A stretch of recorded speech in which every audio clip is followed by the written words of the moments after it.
If you're looking for a game about spearfishing and a cute, colorful undersea world of strange creatures, this is that game. If you're looking for a game where you get to manage a restaurant, crafting menus, hiring staff, and designing the venue, this is that game. If you're looking for a rich story of exploration and discovery with unique characters and incredible animations, this is that game. Dave the Diver is that game. Dive into the role of Dave, a simple man relaxing on vacation when he gets called up to the big leagues of working for this douchebag off the back of his tiny boat. But being a nice guy, he'll take the job and dive into this mysterious deep blue hole. Once underwater, you're in a whole new aquatic world of wonder with rocky coves, coral reefs, and all of the delicious sea life you can shake a spear gun at. You may not be able to dive too deep just yet, but there are still plenty of salty treats for you to take a stab at, as well as some underwater assholes ready to come and bite and poke at you until you run out of your combination air and health meter and die a horrible death. Thankfully though, you can dispatch them with your knife or spear gun and add to your bounty of delectable meaty fish bodies. On your wet and wild adventure through these waters, you'll also be able to find chests with extra gear like oxygen, underwater scooters, and new harpoon tips that give it more damage and useful effects like electricity, poison, and the notoriously powerful underwater effect of fire. Each one also comes with its own unique minigame to spice up your sea life slaughtering sensations. You won't be able to carry all that many of your tasty treasures back to the surface at first, but when you do make it back to dry land, you'll discover you need to use what you've caught to turn this sushi restaurant into the next hot spot for cold fish. Now you can sort through your haul of sea treats and work with the masterful Chef Boncho to craft dishes for each day's service. He'll use his immaculate knife skills to craft high-quality plates of food, and you'll take on the honorable task of hauling it down the bar to patrons between instances of yet another minigame of filling cups with green tea. The money you make from this endeavor and the notoriety gain will allow you to upgrade this quaint seaside shack into a dine-in destination, attracting all of the greatest names in eating food.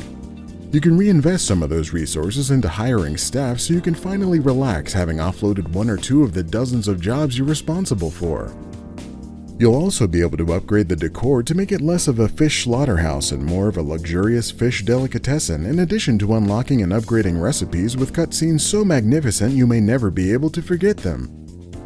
You'll want to keep some of that cash to upgrade and obtain the latest diving gear like wetsuits that allow you to dive deeper than any human ever could, as well as keeping that wetsuit-encompassed ass safe with the mighty power of underwater guns.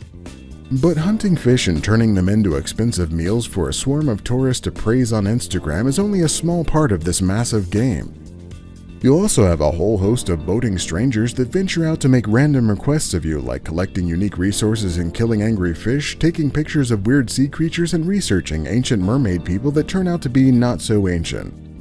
Even the ocean itself will provide quests for you as you lend your aid to dolphins, manatees, and any other cute creatures that cross your path.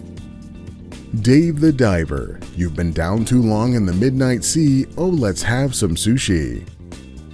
Going into Dave the Diver, I assumed the game might start to get old when the core gameplay loop seemed to be split evenly between fish hunting and serving those fish up in a restaurant. If you were meticulous and ignored the story quest you're given for whatever reason, you might get a taste of that. However, the game has absolutely beautiful pacing where every time you start to get settled into one part of the experience, a completely new type of gameplay pops up.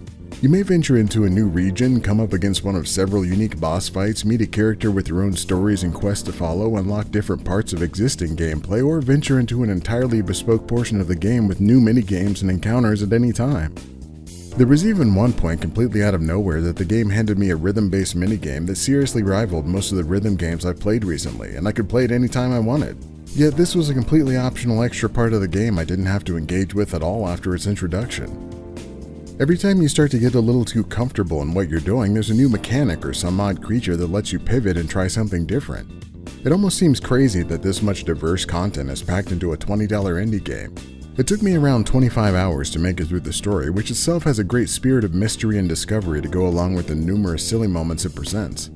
I've tried not to get too deep into spoilers because a lot of the fun is in the journey, but honestly I've barely scratched the surface of the number of fun things happening in Dave the Diver. So that's why it's getting the abbreviated score of good.